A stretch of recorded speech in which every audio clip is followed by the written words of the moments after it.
Europe में युद्ध का खतरा बढ़ गया है। जी हां, दरअसल जो बाइडेन के राष्ट्रपति बनने के बाद से अमेरिका और रूस के बीच तनाव अचानक बढ़ गया है।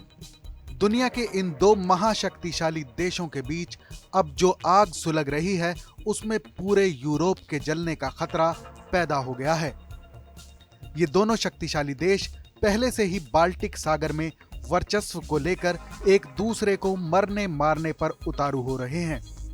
लेकिन अब इस जंग के मैदान का दायरा बढ़कर बेरेंट सी तक पहुंच गया है। संयुक्त राज्य अमेरिका ने अपने सबसे ताकतवर परमाणु बॉम्बर विमानों को नॉर्वे में तैनात कर दिया है, तो रूस ने भी अपनी मिसाइलों का रुख नॉर्वे की तरफ ही मोड़ दिया है। ऐसा माना जा रहा है कि नए अमेरिकी राष्ट्रपति जो बाइडेन शुरुआत से ही रूस को चुनौती देने की कोशिश में लगे हुए हैं, और दूसरी तरफ रूस भी किसी कीमत पर दबने को तैयार नहीं है। रूस के राष्ट्रपति व्लादिमीर पुतिन के विरोधी एलेक्सी नवलनी की गिरफ्तारी के बाद से रूस और यूरोपीय देशों के बीच तनाव पहले से ही काफी बढ़ गया है। यूरोपीय यूनियन जहां रूस पर नई पाबंदियां लगाने पर विचार कर रहा है, वहीं रूस ने भी साफ कर दिया है कि अगर ऐसा हुआ तो वो अपने रिश्ते पूरी तरह से खत्म कर देगा। इस इलाके में अमेरिका के 4 B-1 स्ट्रेटेजिक बॉम्बर प्लेन्स के आते ही रूस के रक्षा मंत्रालय ने मिसाइल टेस्ट के लिए नोटम जारी कर दिया है। ये नोटम एक तरह की चेतावनी होती है कि इस इलाके में किसी घातक फ्लाइंग ऑब्जेक्ट का टेस्ट किया जाएगा।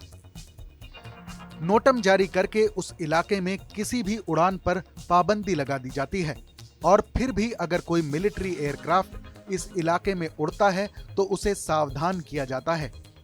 फिलहाल रूस की तरफ से ये चेतावनी 18 से 24 फरवरी के लिए दी गई है। रूस ने इस चेतावनी में नॉर्वे की जमीन से लेकर स्लेव बर्ड द्वीप तक का इलाका शामिल किया है, जिसे बियर गैप के नाम से भी जाना जाता है। रूस ने जो मिसाइल तैनात की है, उसके निशाने पर बेरेंट सी का पूरा इलाका भी है। यहां रूस ने अपने कई जंगी जहाज भी गश्त करने के लिए तैनात किए हैं। दरअसल अमेरिका की तरफ से लगातार यूरोप में मिलिट्री ताकत को मजबूत करने की कोशिश की जा रही है। नॉर्वे में अमेरिकी सेना के 200 जवान पहले ही पहुंच चुके हैं। अमेरिकी सेना की इस टीम में B-1 स्ट्रेटेजिक बॉम्बर विमानों की मेंटेनेंस टीम, हथियारों की हैंडलिंग करने वाली टीम के साथ ही अमेरिकी सेना के कमांडो भी शामिल हैं। राष्ट्रपति पद संभालने के बाद जो बाइडेन ने डोनाल्ड ट्रंप के आदेश को पलट दिया था, जिसमें अमेरिकी सेना को जर्मनी से वापस बुलाने को कहा गया था। जर्मनी और नॉर्वे के अलावा ग्रीनलैंड में भी अमेरिकी सेना पहले से ही मौजूद है। इन हालात में रूस को अब यह डर सताने लगा है कि कहीं अमेरिका यूरोप में उसके असर को कम करने के लिए घेराबंदी की प्लानिंग तो नहीं कर रहा है।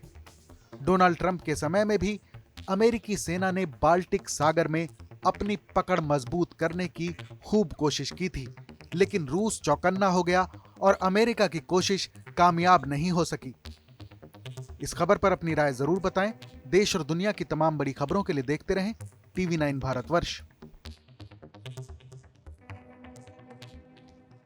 फिक्र आपकी, सोमवार से शुक्रवार रात 9 बजे सिर्फ TV9 भारतवर्ष पर।